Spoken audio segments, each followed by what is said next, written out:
क्या कहें, क्या मांगे हैं? जो हमारी मुख्य मांग है कि राज्य सरकार ने जनवरी 2005 से जो पुरानी पेंशन योजना थी, जो वेतन के आधार पर निर्धारित होती थी, उस पेंशन योजना को बंद करके उन्होंने एक नई एनपीएस योजना लेकर के आई है।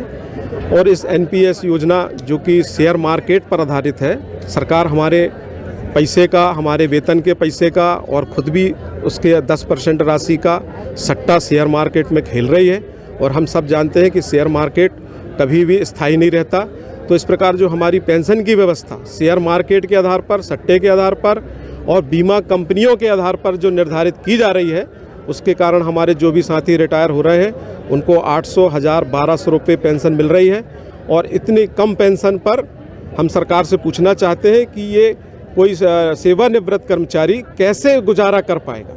ना 800, 1000 रुपये में हम अपने दवाई गोली इलाज करा सकते हैं, ना बिजली का बिल भर सकते हैं, यहाँ तक कि हम अपना टूटा हुआ चश्मा भी नहीं खरीद सकते हैं।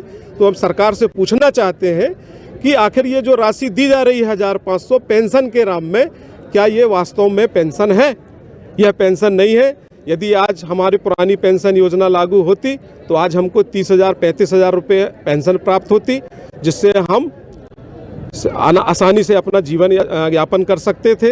एक मतलब हमारे बच्चों का जो देखभाल भी हम कर सकते थे। लेकिन यह जो पेंशन है 1000-1200 रुपये, कहीं से भी पेंशन नहीं है। इसको लेकर के हमारा घोर विरोध है।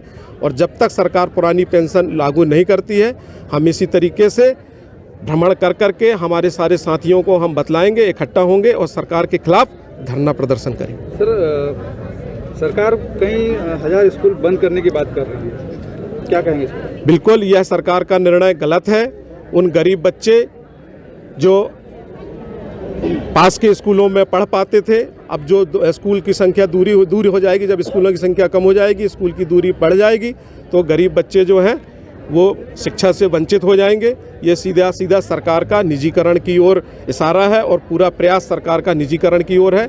इससे गरीब बच्चे जो है वो शिक्षा से वंचित होंगे निश्चित रूप से। इसका भी हम विरोध करते हैं। मांग पूरी नहीं होने पर क्या आप का संगठन चुनाव का बहिष्कार करेगा? बिल्कुल, बहुत सारी बातें सामने आएंगी। अभी तो हमारा ये प्रारंभिक चरण है। हमारे जितने साथी हैं हम उनको जगा रहे हैं, बता रहे हैं।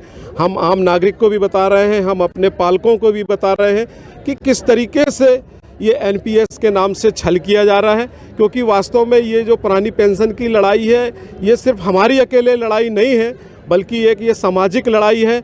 आपके भी बच्चे जो हैं वो सरकारी कर्मचारी बनना चाहते हैं, और जब वो सरकारी कर्मचारी नहीं बनेंगे तो उनको जब पुरानी पेंशन नहीं मिलेगी, 1000-1200 रुपये पेंशन मिलेगी, तो आप सबको भी तकलीफ़ होगी।